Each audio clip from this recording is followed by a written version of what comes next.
Interesante porque me parece a mí muy útil separar lo que es el debate político hacia adentro del frente de todos, y esto es, creo que es interesante para todos quienes nos están mirando, y lo vamos a hacer, pero también separarlo de la función de la gobernabilidad, como decía Liliana recién, es decir, de los cargos que se ocupan, de la responsabilidad que hay. Quien habló mucho de este tema es Jorge Alemán, a quien ya estoy saludando. Jorge, ¿cómo estás? Buenas noches. Buenas noches a todos. Hola, Julián. Bueno, ustedes lo conocen, filósofo, psicoanalista, escritor.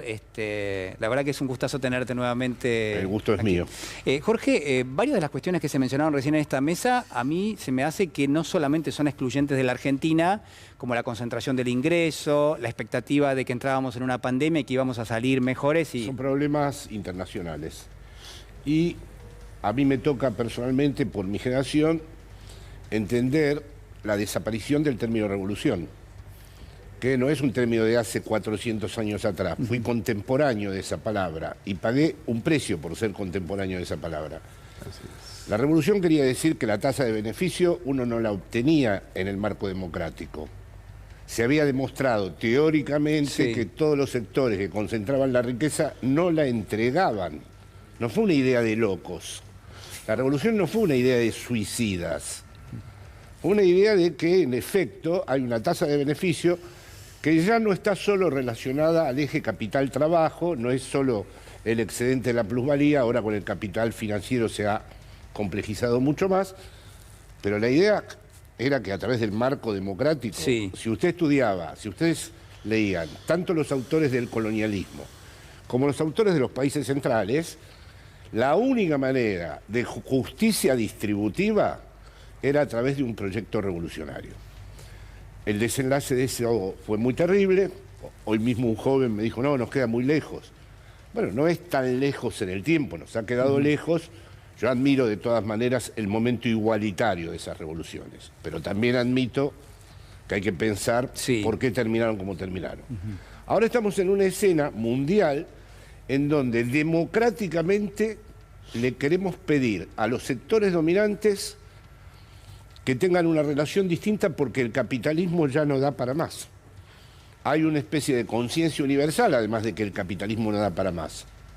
Pero hay una impotencia general también. Si tuviera que universalizar el fenómeno, se tendría que hablar de la impotencia que hay de los gobiernos denominados democráticos en el neoliberalismo, de mayor o menor intensidad.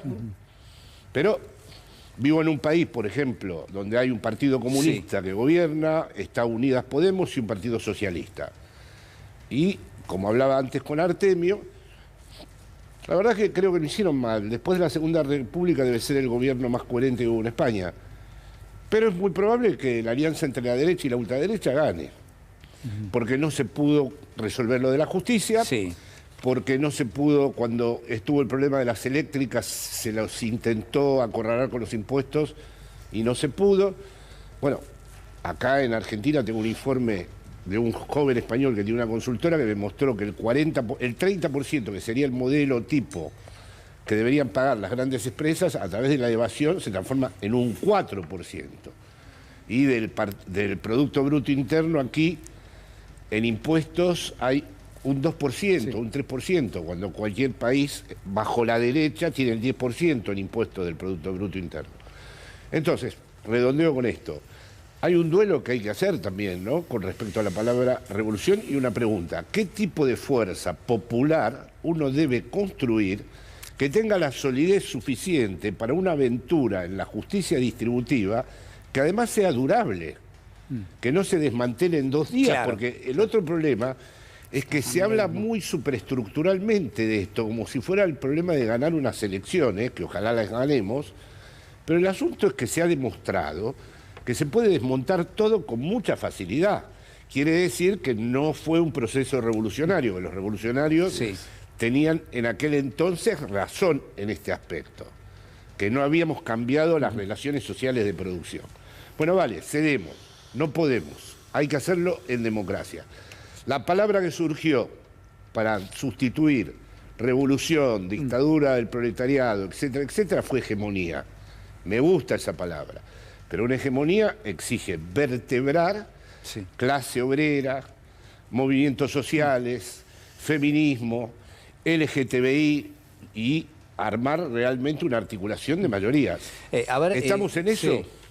No, bueno, estamos en la discusión, pero por lo menos. nosotros vivimos en un país donde hace, no 20, hace 5 años, 6 años, un proceso popular democrático iniciado en el 2003 disminuyó la pobreza 30 puntos, el desempleo 20 puntos, hizo una sociedad igualitaria con una participación de los trabajadores de casi 51 puntos en el PBI, que se llamó peronismo en su fase kirchnerista. Y eso fue o sea que una efectivamente, excepción. más allá de la revolución, que fue una propuesta que comparto con Jorge, hoy no hay posibilidades de concretar, Argentina tiene una experiencia hiper reciente de un proceso democrático capaz de construir justicia social, igualdad, estoy de acuerdo con eso, crecer. O sea que tenemos que ser optimistas porque esta sociedad ha producido un fenómeno democrático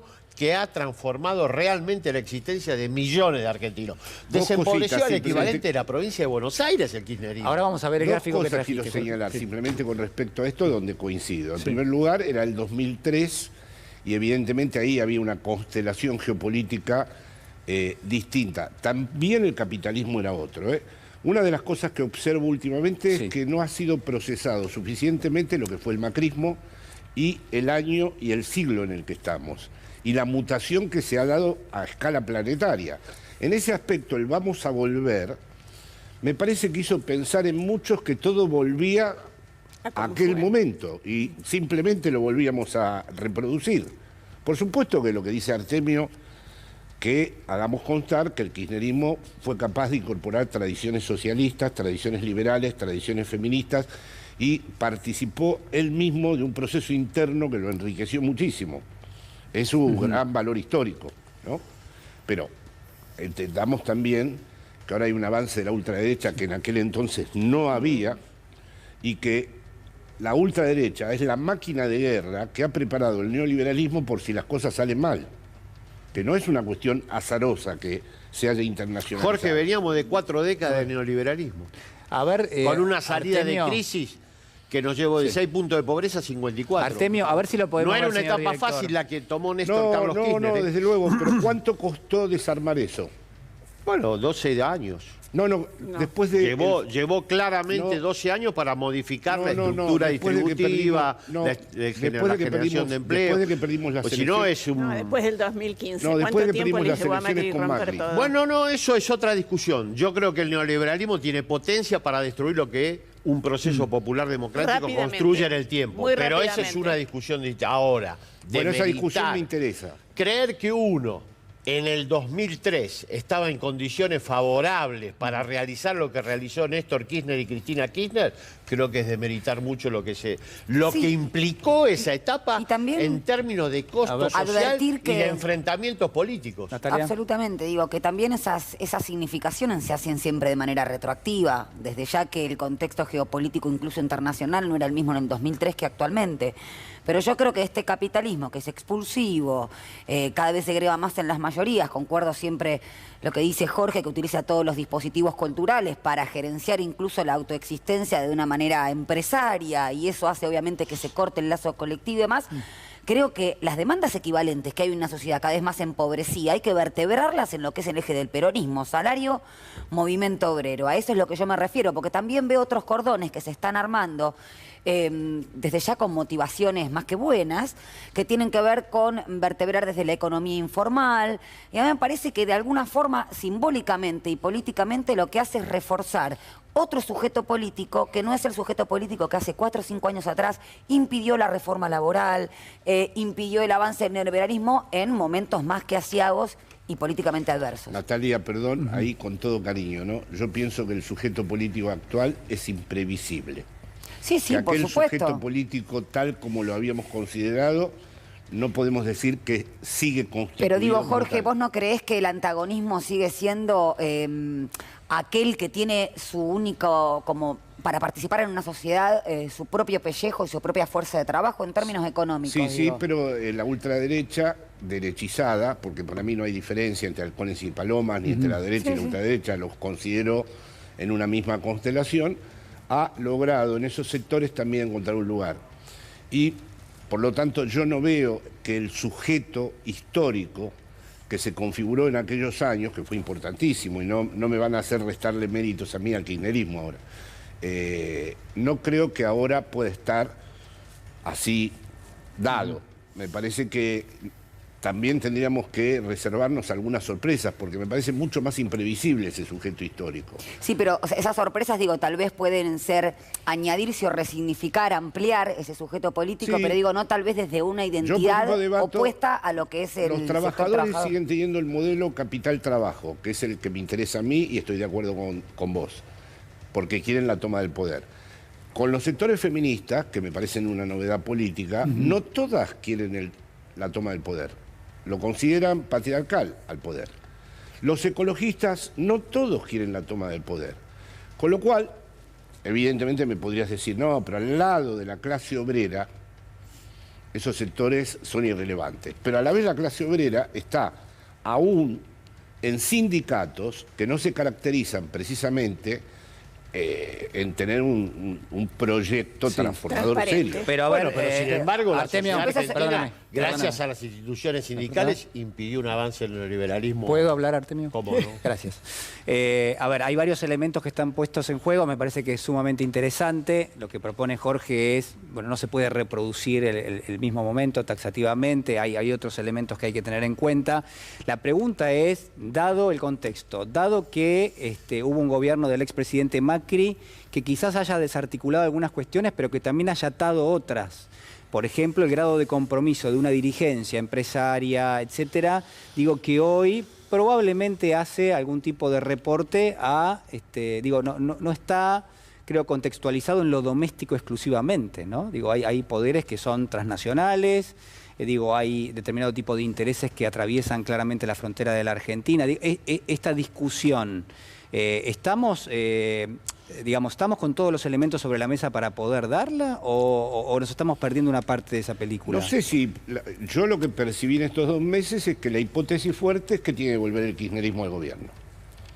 Lo que encuentro en mi entorno, siguiendo un poco la lógica de lo que ha dicho Artemio, es que la solución es que el kirchnerismo, que es el que verdaderamente tiene este momento virtuoso en la historia, tiene que volver al gobierno.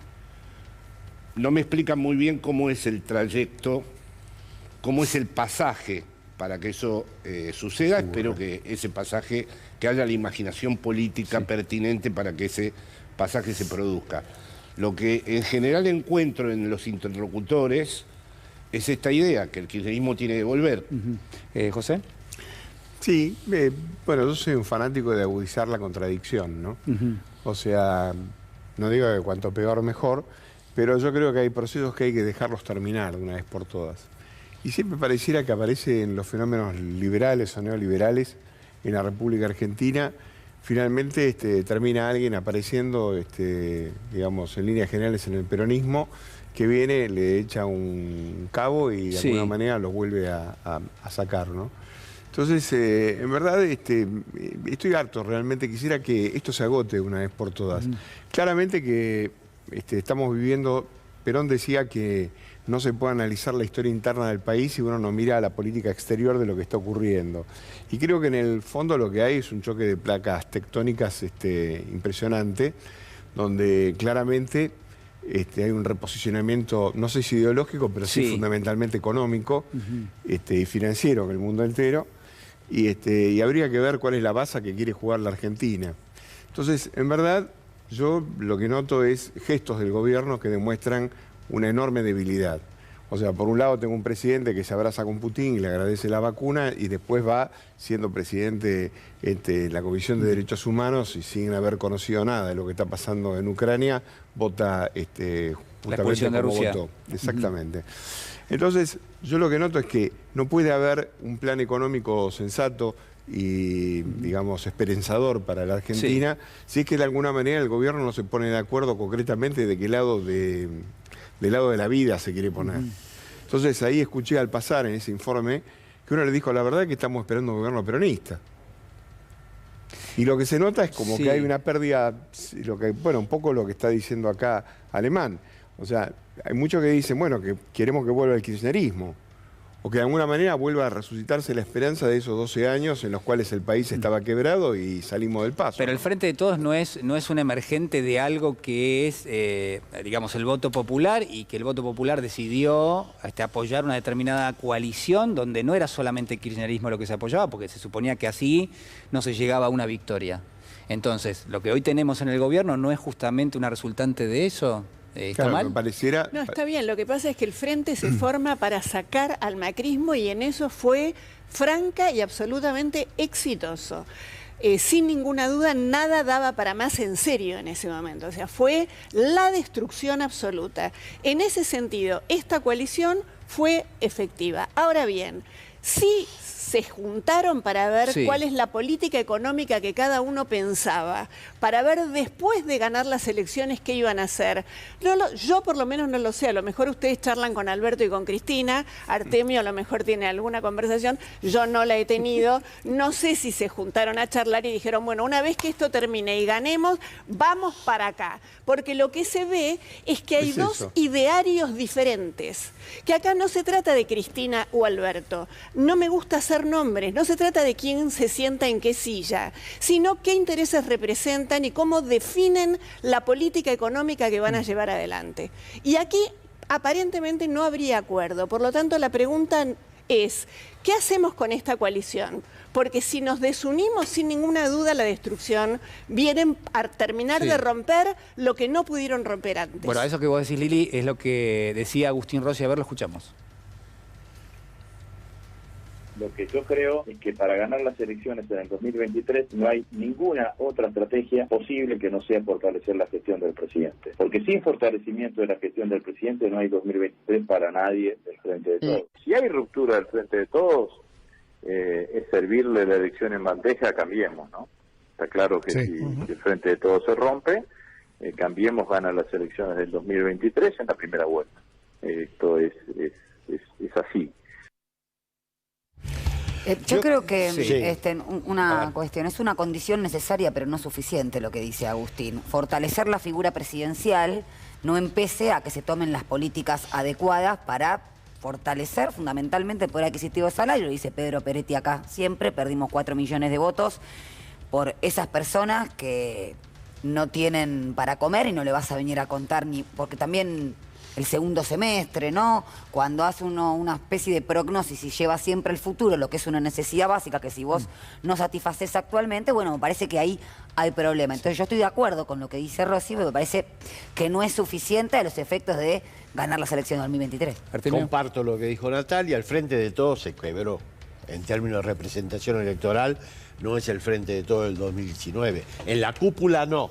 Pero ¿qué mostró la elección de medio mandato? No es suficiente. Totalmente. Hay unidad en la cúpula, pero quebranto en la representación electoral. ¿Cuál fue el motivo? Lo que señalaba Natalia. Hoy tenemos menos participación de los trabajadores sobre el Producto Bruto que en 2019. A ver, ¿Quién puede creer que eso no va a producir ¿Querés que lo veamos, la curva? A ver, a ver el gráfico que trajo Artemio López, que es muy interesante, porque lo que muestra es justamente la participación, ¿no? Es de cifra, el autor, bueno, entre los autores está Pablo Mancinelli, efectivamente esto está trabajado por la CTA que conduce Hugo Orjaski, no me quiero adjudicar autorías que no tengo. No, pero el análisis sí. El análisis sí. Bien, entonces, explícanos qué es la curva azul, Artemio. La curva lo que muestra es la participación del capital y el trabajo sobre el PBI.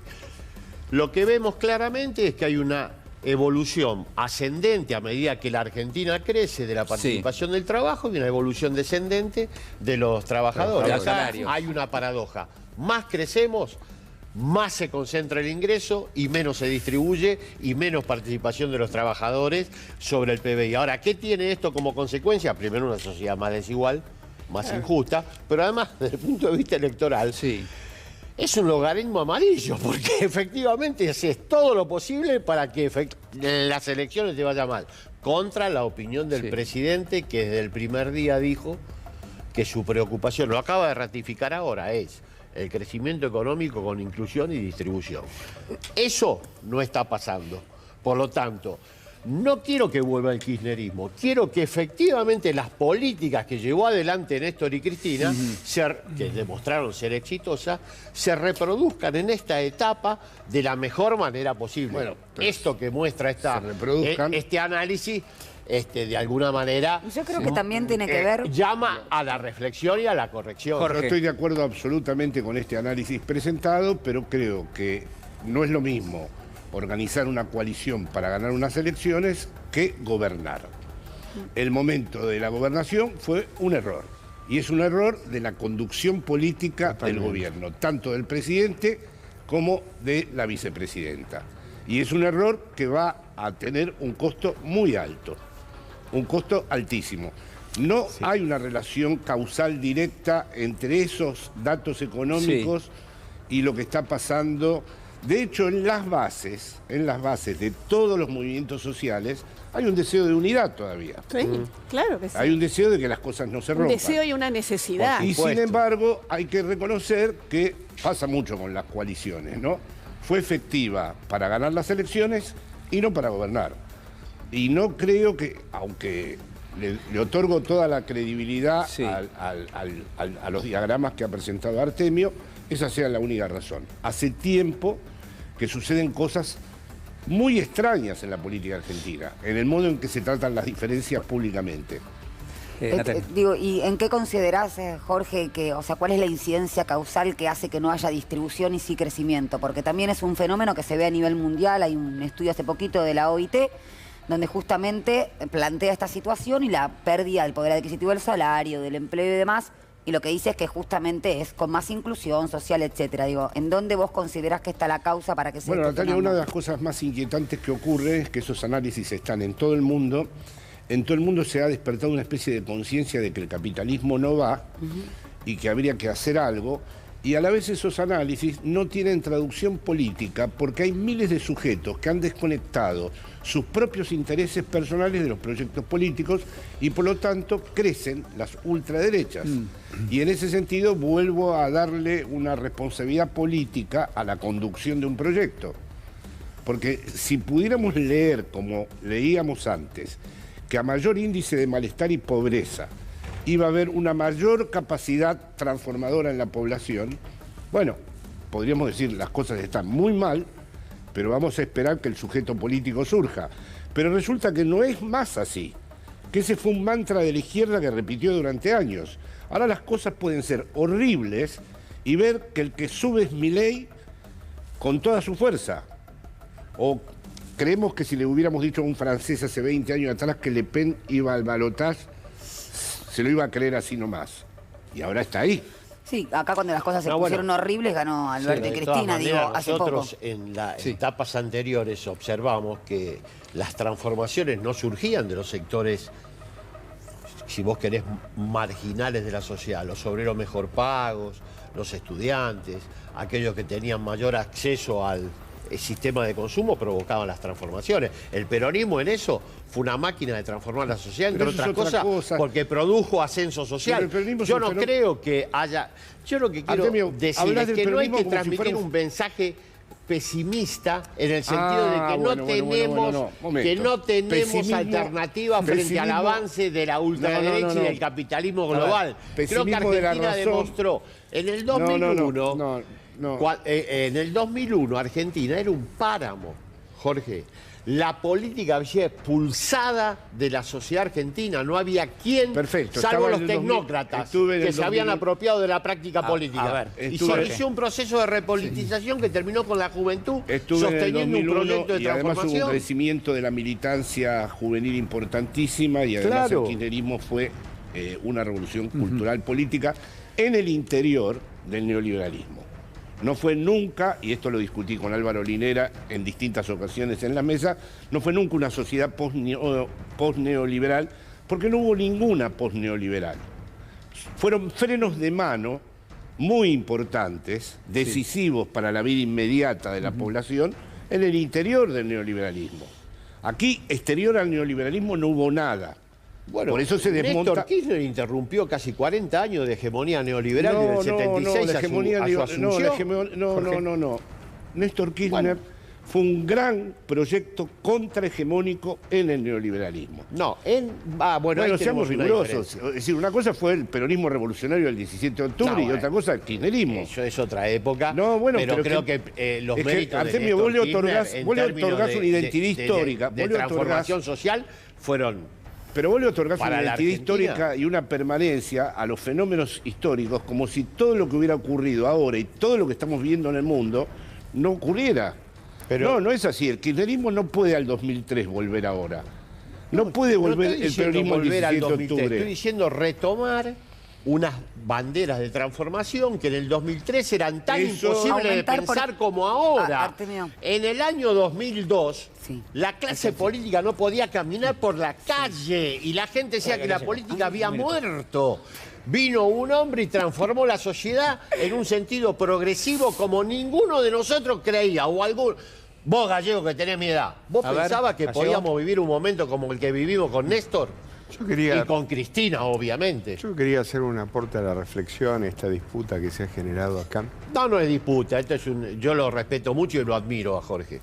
No hay ninguna disputa. Y yo los admiro a los dos. A mí me pareció importante que después de que Jesús dio el sermón más importante, que es el sermón de la montaña, que hasta el día de hoy seguimos recordando, vino un punto que seguramente debía ser uno de los discípulos, dijo, mira, todo esto está fenómeno, pero los de abajo están muertos de hambre. Y entonces produjo un milagro que fue el famoso milagro de la repartija de panes y peces. Entonces, yo siempre digo que todos estos discursos, me encanta toda esta discusión de la dialéctica y qué sé yo, pero la cosa es infinitamente más sencilla, que es que realmente si la Argentina crece poco y no hay una distribución racional, naturalmente vas a perder las elecciones y vas a perder todo tipo de cuestión y vas a perder el control político y la gobernabilidad. Entonces, yo lo que, acá ya en este programa lo he dicho en varias oportunidades, yo de lo que estoy sumamente preocupado, pero sumamente preocupado, es que si en la Argentina se pierde la gobernabilidad, puede volver a aparecer cualquier monstruo. Entonces, estos muchachos que están en la política, uno los tiene que llamar sistemáticamente a la reflexión, para decirle que mucho más allá de los ditirambos formidables y cómo se arrojan cuestiones dialécticas desde la política, la realidad es que hay gente que está viviendo con 40.000 mangos por mes. Bueno, supongamos una cosa. Supongamos que estos muchachos no se pueden dar cuenta de eso. Ya está. Son ineptos. Se tienen que ir. ¿Cómo se va a hacer? Y yo creo que finalmente vamos a llegar a un punto determinado en que la cosa se va a poner, como dijo Feletti, muy fea. Y cuando digo muy fea, es muy fea. Bien. ¿Muy fea qué quiere decir? Y muy fea que va a haber desborde social, que va a haber el asalto a los supermercados, la red de contención va a ser... Según Alberto Fernández dijo hoy que su obsesión es la distribución del ingreso y la inclusión social y el crecimiento económico. El gobierno está haciendo... El gobierno. No, pero el gobierno ha tomado medidas correctas en esa dirección, o por lo menos tomó nota de que esa dirección debe ser transitada. Dos medidas. Lo que efectivamente implica ir a buscar los dólares de los que fugaron y lo el proyecto que está en el Congreso. El proyecto. Y el segundo, el plan de Martín Guzmán acerca de la renta inesperada. Creo que fue.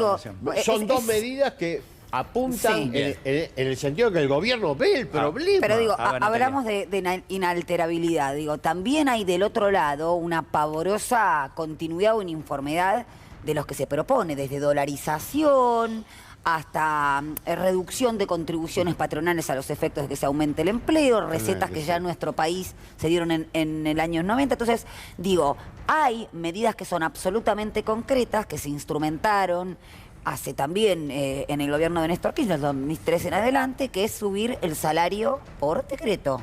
Claro. ¿No? Eso es una medida concreta que desde ya, bueno, no sé, lo escuché al ministro de Economía hablar de macroeconomía y no de micro. Pareciera que eso no ha prosperado, en cambio sí estaría trabajando el gobierno en esto que se llama renta inesperada de las empresas, que dábamos esta información, como dice Artemio, el gobierno pareciera trabajar en este sentido, subirían el impuesto a las ganancias a empresas que tienen una renta inesperada, esto está en ámbito ahora, y iría del 35 al 50%, ¿no? El pago de ganancias. Está trabajándolo el ministro, vamos a ver en qué resulta esto. El ministro va a estar en Washington esta semana con el Fondo Monetario. Digo, pero si tampoco cambió la concentración del capital y la forma de acumular, más allá del capitalismo de la producción al financiero, ¿por qué también, si hay una inalterabilidad respecto de eso, no se prueba con las recetas que funcionaron en otro momento? Más allá de la renta básica, que sé que es un proyecto de hace mucho tiempo. Retenciones, por ejemplo, el gobierno no las ha querido subir, entiendo yo por una cuestión de carácter político, digamos, no tendrá el apoyo suficiente, se sentirá que no tiene el respaldo suficiente. Digo, pareciera que va en ese sentido. A mí me interesa, porque la verdad que está muy interesante el debate, y probablemente volveremos a meternos en esto. Vamos a tener que darle un cierre ahora a la cuestión económica, porque nos tenemos que meter con el Consejo de la Magistratura, pero no quiero dejar de tocar un punto que para mí es fundamental. Lo que decía Jorge Alemán recién, ¿no? ¿Qué pasa con la derecha? Lo decía Natalia, promueven ideas que son del pasado, pero que al mismo tiempo pareciera que han reverdecido y que hoy tienen nuevamente apoyo. Aparece Javier Milei diciendo: voy a cerrar aerolíneas, voy a cerrar esto, voy a incendiar el Banco Central. De Educación también. Y pareciera que eso funciona y que conecta con el malestar de la gente, que nosotros no hacemos más que hablar del malestar que hay en la sociedad argentina, porque lo que promovemos son discusiones. Pero, digamos, estas discusiones, bajo ningún aspecto, van a promover la dolarización, van a promover llevarse por delante el Banco Central. Nosotros hablamos de un malestar abstracto. Sí. Tenemos que referirnos al fondo, al capital financiero. Milei y los otros personajes hablan de personas concretas, las atacan y hablan de personas que se ven todos los días. Y promueven el odio hacia esas personas. Nosotros tenemos que hablar de las consecuencias terribles que tiene el capital financiero o lo que se ha hecho con el Fondo Monetario Internacional o lo que va a ocurrir con la deuda. Y además no es un grupo supervisado por nadie, el Frente de Todos. Así que sus errores son sus errores. La derecha está monitorizada, supervisada y hace tiempo que ha decidido hablar de lo que se ve. Que el odio pueda estar perfectamente dirigido a aquello que yo veo. Y es gratis, hablan y es gratis. No hay sanciones, no hay ningún tipo de regulación, porque no sea cosa que nos vayamos a meter con la libertad de expresión.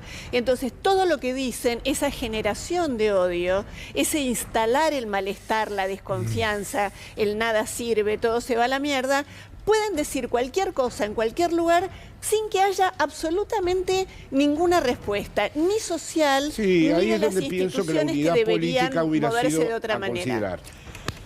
Bueno, yo creo que con Alfonsín vivíamos entre dos golpes de Estado.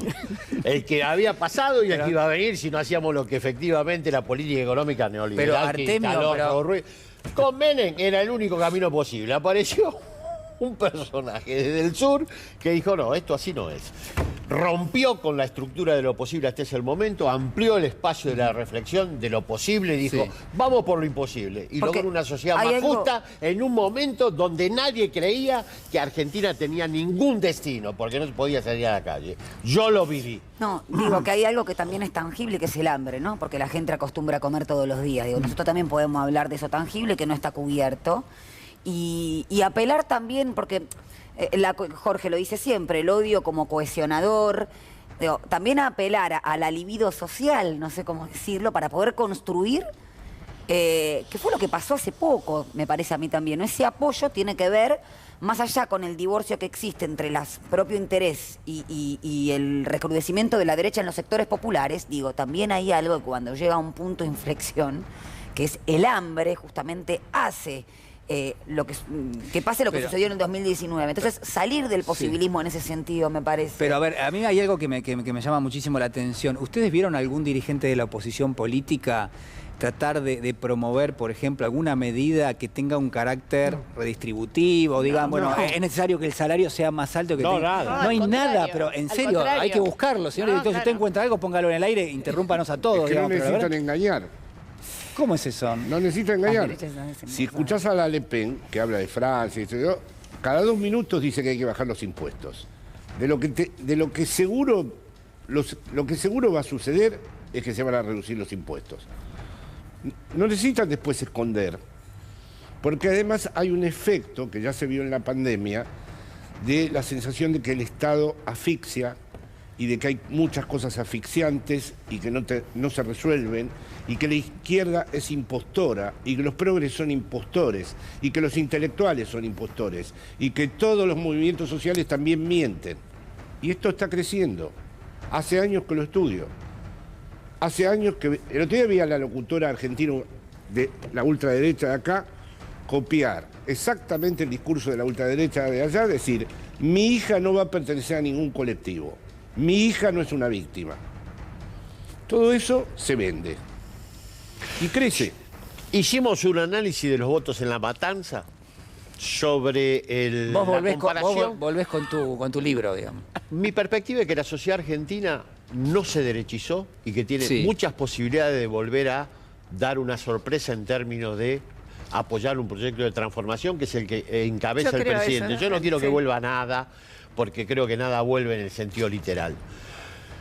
250.000 votos perdidos por el Frente de Todos entre 2019 y 2021. ¿Sabés cuántos fueron a la derecha de Cambiemos o Juntos? ¿Cuántos? 19. Claro. La gente en la elección de medio mandato dijo, por este camino no está pasando lo que habíamos comprometido en 2019. Y la hermenéutica electoral fue, pero no, pidieron más derecha. Pero no por el pedían más otro derecha. tampoco. Claro, Yo soy optimista y el mensaje es que Argentina tiene todas las posibilidades de volver a instalar un proyecto popular democrático en cabeza del actual presidente, obviamente, que está convencido de que el camino es mejorar la distribución del ingreso, mejorar los salarios y volver a instalar, no el kirchnerismo, lo que el kirchnerismo mostró como posible, una sociedad más Yo justa. creo que en esa convicción está todo el mundo de acuerdo, dentro del frente. Pero y si fuera así no habría, el si tema fuera es que así, no no habría que bajar resuelven un cómo poco. lo van a hacer. Si fuera como lo acaba de decir Artemio ahora, no habría que bajar Porque un son poco. declaraciones de principios. No habría que bajar ciertos ánimos, porque yo lo que escucho, Sí. a veces en el interior mismo del kirchnerismo,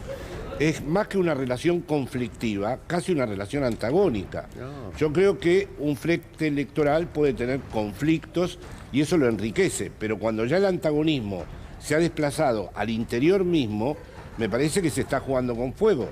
Si es cierto esto último que decís, y ojalá sea así como lo estás diciendo, y tenemos esa posibilidad, no habría que atemperar un poco las Eso es lo cosas. que yo digo. Te lo digo porque me muevo mucho en redes y recibo todo el tiempo un nutrido mundo de insultos que proceden de nuestros propios Sí, bueno, es un error compañeros y tremendo. compañeras. Mira, Agustín Entonces, no hay Rossi... un humor, como diría Maquiavelo, no hay un humor social que tendríamos que atender un poco, porque si es como lo decís, y bueno, sería interesante, acabas de decir que no te interesa sacar al presidente, ¿no? ¿Sacar al presidente? No, no, no, A por mí supuesto que lo no. que me interesa Bueno, es que el presidente yo- sea sacado, que no pierda volumen. Que lo me sostengamos. parece- En el, 2000, Bueno, en el muchas- 2021 no muchas había de las tantas cosas- críticas ni en redes ni nada y sin embargo pedimos 4 millones de votos. Pero ¿no? por supuesto, no, pero además sacar al... A ver si la gente Al piensa que contrario, la que el nación gobierno- más... No, pero lo dice en el Mirá. sentido metafórico. Sí, Yo porque sí. Artemio decía es el candidato, puede volver a ser el candidato. Pero por supuesto, Bueno, por al a ver si contrario, la mejor manera de que el presidente refuerce su imagen es que la distribución que mostramos y que efectivamente todos conocemos se altere. Al contrario, yo lo que quiero es que vuelva a reelegir una y otra vez Muy bien. y que la sociedad argentina mejore definitivamente en el rumbo que marcó Perón, Evita, Néstor, Cristina. Por eso, cortemos el sermón de la montaña y vayamos Muy bien. al tema de los panes y los peces. Bien, bueno, me quedo con eso, los panes y los peces, lo más importante, volveremos a discutirlo, por supuesto, permanentemente, porque es parte del debate que damos aquí en Caníbales. Jorge, Casi por un momento parecía Sí. La Nación Más esto. No, Un momento. te No, lo pido, no era eso Nación no, Más. por favor te lo pido. Quiero despedir a Jorge Alemán, mañana estás Sí, regresando mañana a viajo España. para España. Muchísimas gracias, Bueno. un gusto estar con ustedes. Gracias, Jorge. Me Muchísimas quedo Volver pensando en muchas rápido cosas. porque va a haber necesitamos que vos nos des Buenas novedades, ¿no? buenas novedades y necesitamos que vos estés. Muchísimas Siempre gracias. es un placer Es escucharte. un imprescindible, Jorge Alemán. Totalmente. Pasa tranquilo, Jorge. Él siempre pasa por delante de la cámara, Me ya parece bien. es habitual, despacito ahí Es su marca en el orillo, está muy escalón. bien. Bueno, señor director, nos metemos de lleno en